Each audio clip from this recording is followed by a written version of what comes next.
So my name is Priscilla Hazel, and this is Esther Olatunde, and that's Cassandra Safo. We are co-founders of an app targeted at Black women and their hair called Tress. And we're going to spend the next 10 to 12 minutes talking to you about decisions we've made in our life and how it's brought us to this point. So for me, every Sunday evening, there seems to be like a general malaise that blows over the population. It seems like Monday looms heavy and large over many heads. And the countdown to Friday begins just as soon as people enter the office on Monday. Why is this the case? Perhaps the simple answer could be people hate their jobs. So the reasons for this may vary. People might hate their jobs because they love their jobs in theory, but they feel overworked and underappreciated. Or maybe they don't get along well with their bosses or their colleagues. Or they are stuck in a job they detest because of personal finances. Or there might be a mismatch between their skills and the demand for it in the economy in which they are in. Or some people have just shelved their passion for job security and are living a life of professional regret. And the list goes on and on. So someone like Steve Jobs, he worked until his very last days with a terminal condition because he loved his job. And yet when the question is asked, what would you do if you were diagnosed with a terminal condition? Many people here would respond, quit my job. So how would you know what you'd rather do? One way to do that is to imagine if you had 2 years left to live on this earth. Is there anything other than your current job or profession that you'd like to try your hands at before you die? So many of us here, as we're going, envision the kind of life we want to have by a certain age. But life's experiences forces us to adjust our goals. And as we grow older, we become distressed and sometimes disillusioned when the life we envision for ourselves and what actually happens are worlds apart. So it's what we do with this goal adjustment and disillusionment that creates the difference in our lives. So when you wake up one day at age 35 or even 45 or even say 55 and you realize that you hate your job or even the lack of positive impact you're having on this world, you have a decision to make. You have to figure out a way to love your job or live and create and pursue the career or life or impact that you want to have or that you desire. Esther. We are the results of the decisions we make in life. Where you are right now is a result of the decision you've made so far. And every decision you make going forward will determine where you be in the future. The question is, will you make the right decision? Personally, I am a strong believer in setting goals and working towards it. So I'm going to tell you a quick story about how my journey to tech began. When I was 13 in junior high school, I wanted to be a doctor because my mom is a nurse. She is my first role model, so I thought it made great sense to be a doctor. Unfortunately, during the JSC examination, there was an holiday during that time. My mom ran a neighborhood midwifery clinic. I managed to convince her to allow me help her during the delivery of one of her patients. I can be pretty convincing if I set my heart to it. I went on about how I was going to be a doctor someday and assisting her would be a fantastic experience. But I was wrong. That experience scarred me till date. The woman was in so much pain and there was so much blood that I screamed and cried more than the woman in labor. Of course, I was sent out of the room. But that day, I decided that being a doctor wasn't for me because I can't stand the sight of blood and I can't stand the sight of someone in pain. So I was back to square one. What was I going to do with myself?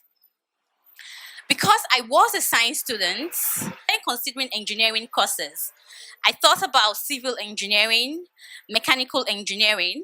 My teenage self pictured men doing hard labor, and that didn't appeal to me. So I continued searching. So when I got into senior high school, I was privileged to be in one of those schools that had a computer lab. And during my computer history class, I got to learn about the revolutionary minds behind computers. I got to learn about Charles Babbage, Ada Lovelace. I even got to learn about Bill Gates, the modern version. So I got fascinated. I even spent a weekend at the public library learning how to make microchips. Well, I couldn't practice what I learned, and I'm sure you guys know why. But I became fascinated with computers. I still am, and I hope to get a PhD in the field someday. Anyway, my fascination with computers at that time, really couldn't see myself being in that field because they were mostly theoretical.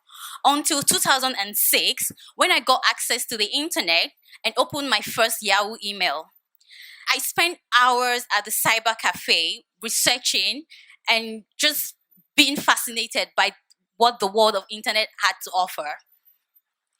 For my career, I decided to research on careers with maths and computers. And that led me to find computer science, software engineering, symbolics, and the likes. I even got to learn about Google at the time because what they were doing was revolutionary. And researching on Google's history led me to Marissa Mayer. Finding Marissa Mayer at that time was very pivotal for me because it checked a box for me. I also read about Margaret Hamilton, who was the woman who wrote the code for the NASA Apollo project. But Marissa stood out most for me because she was the modern version. Her being in that field and actually writing code and programming for Google at the time made me realize that I could actually become a software engineer. And from then up till now, I became obsessed with being a software engineer, and everything I've done till now has revolved around that goal. I studied computing and systems development at the university, and I've spent countless hours, days, and nights learning how to code via several online courses and also building websites for people on freelance basis. Until 2 years ago, when I became fed up with my administrative full time job and decided to quit because I want to code full time and I enrolled at MEST. However, do not be deceived by this fairy tale like story because life happens. It just doesn't end as setting a goal. You have to actually work hard towards it. And even while you work hard, there are going to be struggles and detours. My journey definitely hasn't been straight and clear. There's been a lot of detours all the way. You have to actually be committed to working towards that goal through the struggles and detours because nobody is an overnight success. There is a popular cliche saying that success comes when opportunity meets preparation, and it's actually quite true. Your opportunity will definitely come, you just have to be ready for it. So, what would the decisions you make in life be the right decisions? I'll say no, they won't. But as the popular saying, it's the journey that matters, not the destination. You may make imaginary decisions, but if you don't take actions on these decisions, then there is nothing to learn from or to improve upon. When I was in senior high, the decision on my career choices was somehow confusing. I didn't seem to settle on a specific profession, like some of you might have experienced. One day it was a banker, then to an accountant, and to even an air hostess. This was because all these career choices appealed to me. So I started business in senior high, and I thought it was so natural that you continue the same path when you got to university. So I decided to pursue any course related to business. So before submitting my university application, I had a talk with my uncle who is a lecturer. He asked me, what do you want to study in future? And what do you want to pursue as a profession as well? I was thinking, I just want to study business. And I want to become a banker or an accountant in future. I think as at that time, he realized that I didn't have any clue about what I wanted to become. But he seemed so keen on technology and talked to me at length about how the future of tech seems so bright. So, as at that time, my impression about technology was technology is meant for guys. And I was that person who was always afraid of touching computers because I felt if something breaks, it will be difficult to fix. But I still wanted to challenge myself. So I went on to study information technology in the University of Cape Coast. And as usual, you want to make your good grades. But still, I couldn't seem to have an end game. I couldn't seem to figure out what I wanted to pursue in IT. But fortunately for me, I had an opportunity to intern with some IT companies. That was when my passion for software development started. I love the fact that I could build software applications, and the idea of becoming a software developer took root in my mind.